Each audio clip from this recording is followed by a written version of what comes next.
if we neglect to write the story and how it shows up personally and professionally. I call it soul abuse. And by soul abuse, you lead from who you are. You lead from the core of who you are, your soul, right? And so I call it soul abuse. And this is what can happen when leaders neglect to write that health story. Anxiety increases. Studies after studies are showing that. The World Health Organization said after heart disease, the number one health issue in the world is depression. Depression. Burnout, if you don't write the story. Courageous conversations that need to happen don't happen because I don't have the energy to have that conversation that I know I need to have. I don't have the energy to have that conversation.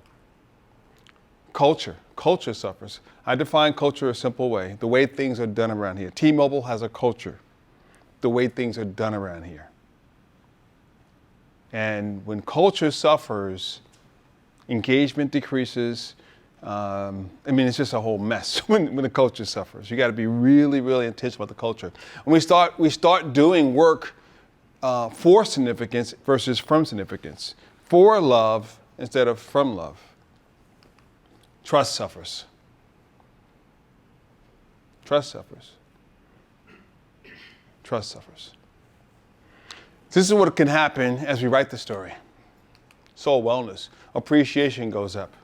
The more that we can write that story and people feel appreciated, study after study after study shows that when people feel appreciated, the engagement goes up, and there's all kinds of ways. And I don't know if they know, do you know, I've done work with your company. Do they know? I don't know if they know that I've been. Some of them is Okay. So what did we do? That started in 2020 or 2021? 2021. Yeah, so I guess for a year and a half, once a month, I would go in and do these table talks with your company. And one of the things that I share with them, a tool, and I should have brought that. But I share with them a tool that I created. I shared a couple of tools with your company called an appreciation zone. And I did it last week with the other group. I meant to bring it and show it on here. I'll send it to you, Jeff. But an appreciation zone, yeah. What's that? A whole website called Appreciation Zone. Yeah, we have a website. Well, I don't control that IP. I know. I'm just saying. I had a little something to do with that. I'll just toot my own horn around that.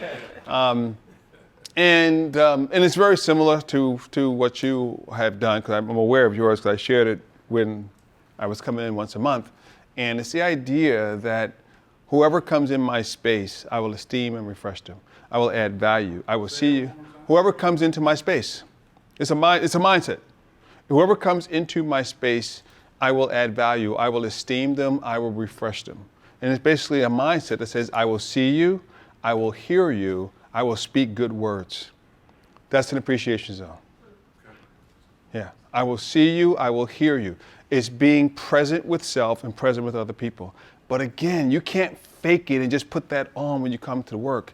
It's got to be a mindset in a marriage. It's got to be a mindset with your kids. It's got to be a mindset with the person who comes and fixes your garage door. It's a mindset. So you're staying one love, one life. You're staying in a narrative all the time. That's who you are.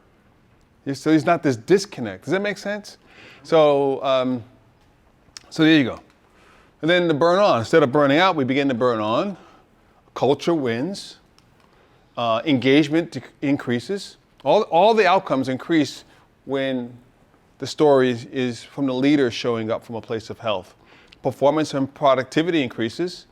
Trust increases. All the outcomes. Everything goes up. But it all starts healthy, me, strong, we.